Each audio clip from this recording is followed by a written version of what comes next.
Unoilam ke Kongres Rahul Gandhi hakakat nyaw tarik risau arajar pesan ula Dawa ke jing tokit ke basyai lor ke Jingīap Zubeen Garg unong ruai bapau nam ke jela Assam hakapor bodang jingi hakawai ke daulan nong ha Singapore. Kini ke jing Dawa Rahul kedai hadian ke jingwan bu sentiu hakajaka bala tangai kamet yap Zubeen Garg hasunapur hajan Guwahati bat ke jing kenduk ru ya Kibah yeng. Rahul uloang baga Sorkar Assam kan haban ai ke Jubab ke basyai Kibah yeng halor ki daw ki bala lam ke Jingīap Zubeen. Hagani kasngi ka yeng kasari kalapa judicial custody yau Shekhar Jyoti Goswami ubaya tem bat amret prava mahanta kebayar wai lang bat Zubeen na kabenta khat sausngi hadien balakut ke police custody bakhat sausngi.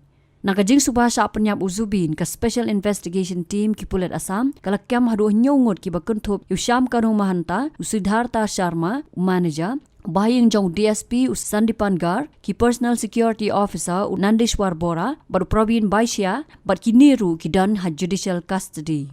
Zubeen Garg ula yap haka khat khandai tere unai lur arja arpsan bala thang ya haka arpolai tere unai lur arja arpsan ha pedeng ke Jingīap jong ke jela Assam hi brok away.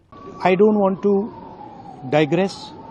I don't want to take the discussion away from offering condolences, from telling the people of Assam that we love Zubeen Garg, we want to honor him, we wish to honor him, but first we want transparency and justice.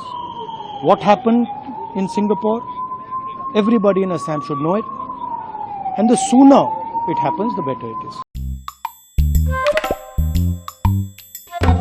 Habatin, pej bahagi kishab, kashab plus F. Ka plus F? Hakabam bangibam dunaki eki bataya kamet. Namar kata habathiru atau kau kamlu ka umpnyang kadut pej ya kashab plus F haka jingsom. Yaki nutrient kumki vitamin bat ka ayan la icon diat bat ka bathau bha kam kta ika dur jingki marbam ka jingmat lani ka rukom shed yaki. Balehi banai kita.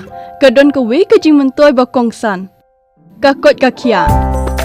Ka nutrition bakam bha ka jing im bakam bha pendon kam daki marba medon ka sharp plus F menta kasni. Lawan Ra Shafi Lingba ko office jong Commissionerate of Food Safety Meghalaya.